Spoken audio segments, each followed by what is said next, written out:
ये जो अभी जो प्राप्त जानकारी है उसके हिसाब से फेबियन रीनर जो कि ऑस्ट्रिया के नागरिक हैं, ये पिछले कल जो है फ्री फ्लाइंग उस एरिया में कर रहे थे और उसी के दौरान एक्सीडेंटली ये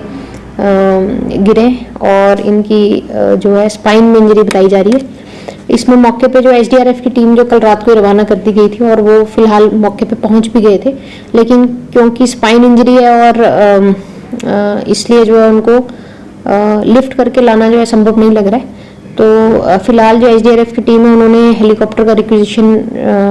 डिस्ट्रिक्ट डिजास्टर मैनेजमेंट अथॉरिटी से किया है, जिसका हमें इंतज़ार है और उसके अवेलेबिलिटी के हिसाब से इसको फर्दर जो है टेकअप किया जाए। ये लोकल जो बीड़ और बैजनाथ के बीच की जो रेंजेस है उसी में ये एरिया जो बताया जा रहा है, लेकिन अभी तक क्योंकि टीम से जो संपर्क है वो लिमिटेड फ़ोन जो हमारे वायरलेस सेट से उनके तहत ही हो पा रहा है, तो प्राइवेट हेलीकॉप्टर का जो रिक्विजिशन है वो उम्मीद है कि जल्द जो उस एरिया में आएगा। तो एरिया जो डिफाइन किया जा सकता है वो बिलिंग के नज़दीक की जो रेंजेस हैं उन्हीं रेंज में ये पैराट्रूपर जो है जख्मी हालत में एसडीआरएफ की टीम द्वारा लोकेट किए गए और वहीं से इनको लिफ्ट करने का भी हमें प्रयास जो है चल रहा है। ये पेड़ पे लटकने का मैटर नहीं है, ये बेसिकली एक ढांक है जिसमें ये व्यक्ति जो है एसडीआरएफ टीम द्वारा लोकेट कर लिया गया। टीम वहाँ पे पहुँच चुकी है, लेकिन जैसे मैंने कहा उनकी स्पाइन में इंजरी है जिसके कारण उनको वॉक करके शिफ्ट करना थोड़ा हमें पॉसिबिलिटीज़ उसमें और ज़्यादा इंजरी की या फर्दर डैमेज की है, उसको अवॉइड करने के लिए उनको एयरलिफ्ट करने की हमारी योजना है और इस पे जल्द जो एक हेलीकॉप्टर वहाँ पे एक्सपेक्टेड है, तो मुझे उम्मीद है कि आज शाम तक इनको एयरलिफ्ट करके जो मेडिकल फैसिलिटी तक हम ले आएंगे। देखिए ये जो अभी वर्ल्ड चैम्पियनशिप यहाँ पे समाप्त हुई है पिछले कल, ये जो जितने भी केसेस डैमेजेस के आए हैं और एक्सीडेंट्स के आए हैं ये सभी फ्री फ्लायर्स और इस पर्टिकुलर एसोसिएशन से संबंधित नहीं पाए गए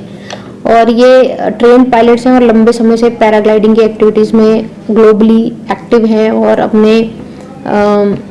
शौक की वजह से इस एडवेंचर एक्टिविटी को करना इनका जो बेसिक रीज़न पाया गया। तो जो शुरुआत में एक सबसे पहले जो केस आया था जिसमें ट्रेनी जो पायलट है उनकी डेथ का समाचार था, तो उस पर पुलिस द्वारा जो है एफआईआर किया गया है और नेग्लिजेंस उसमें जो ट्रेनिंग अथॉरिटीज़ हैं जो उनको ट्रेन कर रही थी इंस्टीट्यूट है उनकी पाई गई है और उनके अगेंस्ट मुकदमा करके जो है फर्दर लीगल प्रोसेसेस हमने स्टार्ट किए हैं। लेकिन जो अन्य 3 हैं जो कल वाले मिला के उसमें से 3 में से 2 जो डेथ्स होना पाई गई हैं वो अनफॉर्चुनेटली फ्री फ्लाइंग कैटेगरी में है और किसी भी एसोसिएशन से रजिस्टर्ड उनको नहीं पाया गया। तो पुलिस जो है बार बार स्थानीय पुलिस जो है एसोसिएशन और वहाँ के जो स्थानीय लोग हैं उनसे हम बार बार ये डिस्कशन में ला रहे हैं कि वो वेदर फिनोमिना और ये सब ध्यान में रखते हुए भी किसी प्रकार की जो पैराग्लाइडिंग पैरासेलिंग एक्टिविटीज़ उनको एक्टिवेट करें। लेकिन अनफॉर्चुनेटली कभी कभी जो एक्सीडेंटल घटनाएं हैं जिसमें कि जैसे कि